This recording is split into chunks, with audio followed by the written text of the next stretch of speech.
Assalamualaikum warahmatullahi wabarakatuh. Perkenalkan nama saya Adip Mirsa Romansyah. Saya dari Prodi Teknik Infrastruktur Sipil dan Perancangan Arsitektur dengan NIM 400305256300045. Saya dari kelas Gedung 1 di sini. Izinkan saya untuk menjelaskan apa itu konsep dan penerapan water passing sebagai untuk memenuhi tugas mata kuliah ilmu ukur tanah. Yang pertama ada pengertian waterpass. Jadi waterpass adalah metode dalam ilmu ukur tanah atau biasa dalam survei yang digunakan untuk menentukan perbedaan tinggi atau perbedaan elevasi antara tanah satu dengan tanah lainnya dengan titik satu dan titik lainnya menggunakan alat bantu yang dinamakan waterpass. Nanti kita waterpassnya itu kita tembak ke rambu ukur dan kita harus setting waterpass dan lain-lainnya juga. Untuk di sini dijelaskan secara sederhana, waterpass adalah dapat dipahami sebagai proses mengukur atau mengukur naik turun permukaan tanah untuk mengetahui apakah suatu titik itu lebih tinggi atau lebih rendah dibandingkan tanah yang lainnya, kayak ada perbedaan berapa elevasi dan lain-lainnya gitu.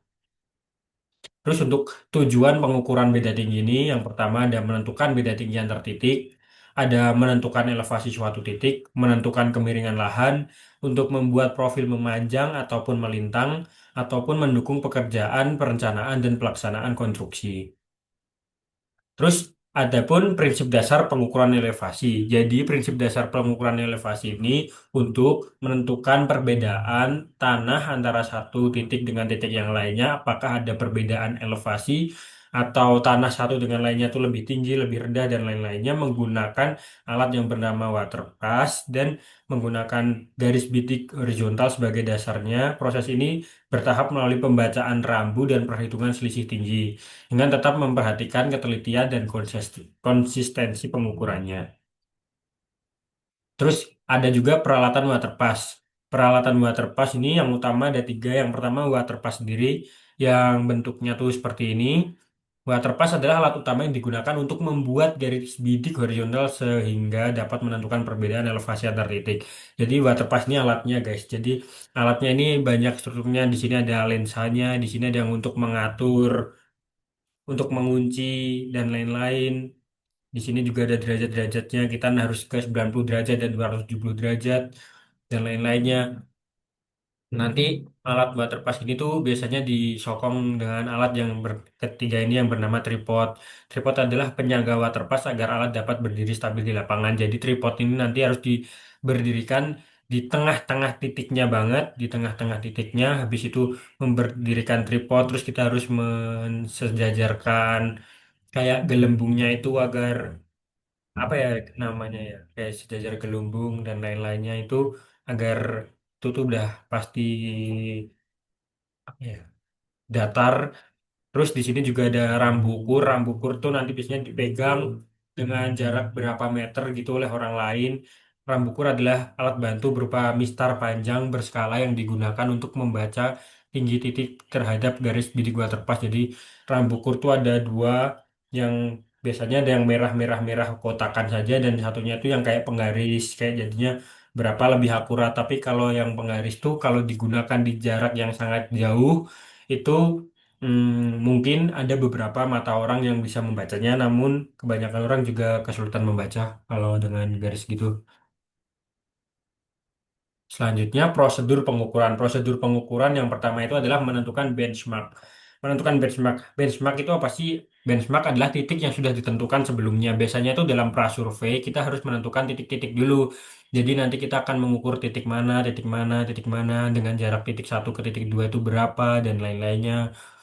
Nanti kita berarti total ada berapa titik yang akan kita ukur, kita hitung, itu namanya benchmark. Terus yang kedua, pemasangan alat. Pemasangan alat meliputi yang pertama kayak yang saya jelaskan tadi, yaitu pemasangan tripodnya di tengah benchmark itu yang harus berdiri tepat di tengah-tengahnya banget dan kita harus menstabilkan gelembungnya.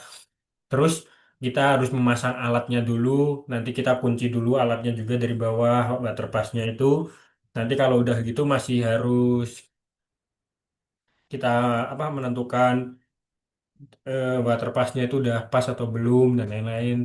Kalau udah sesuai semuanya langsung kita pembacaan backside. Pembacaan backside adalah pembacaan ke titik sebelumnya yang sudah diketahui elevasinya berguna untuk mengetahui tinggi garis bidik alat.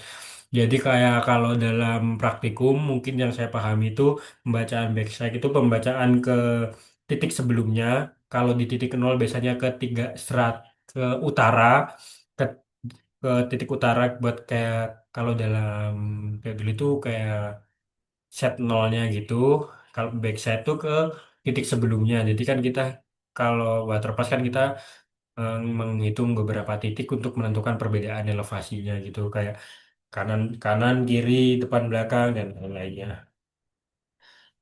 Terus alat ukur suhu, terus ada pembacaan foresight. Mohon maaf, ini ada kesalahan penulisan. Jadi pembacaan foresight adalah bacaan ke titik selanjutnya untuk menghitung perbedaan elevasi terdik.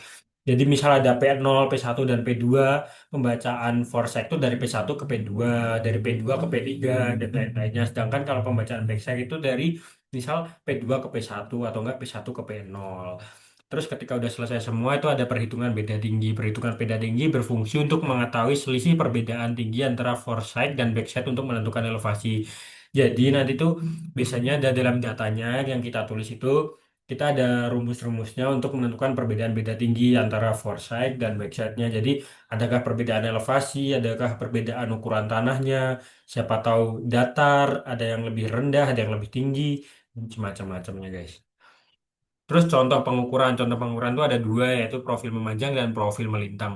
Buat yang pertama profil memanjang. Profil memanjang adalah metode untuk mengetahui perbedaan elevasi sepanjang suatu garis yang berurutan. Biasanya dalam proyek jalan, drainase dan lain-lain. Jadi garisnya tuh berurutan gini guys, kayak satu langsung ke depannya, belakang, depan. Terus lanjut biasanya tuh kalau drainase ya bener. Kalau kita mau buat saluran, terus kita mau buat jalan yang selalu lurus dan lain-lain. Terus proyek jalan, drainase dan lain-lain. Terus kalau yang profil melintang untuk menghitung perbedaan elevasi yang tegak lurus tuh misal kita sini titiknya, sini depannya, kita ngitung kanan kirinya gitu guys. Tegak lurus tuh berarti gitu. Dari titik utama untuk mengetahui perbedaan elevasi pada samping titik utama. Jadi titik utamanya nih misal di sini, nah kita ngitung yang sebelah kirinya dan sebelah kanannya. Nah, biasanya tuh kalau dalam proyek bangunan gedung. Jadi kita mengetahui titik kanan dan kirinya itu ada perbedaan tinggi apa enggak. Nah, mungkin itu yang bisa saya sampaikan. Saya mohon maaf apabila ada kesalahan dalam presentasi saya. Semoga mendapat yang terbaik. Wassalamualaikum warahmatullahi wabarakatuh.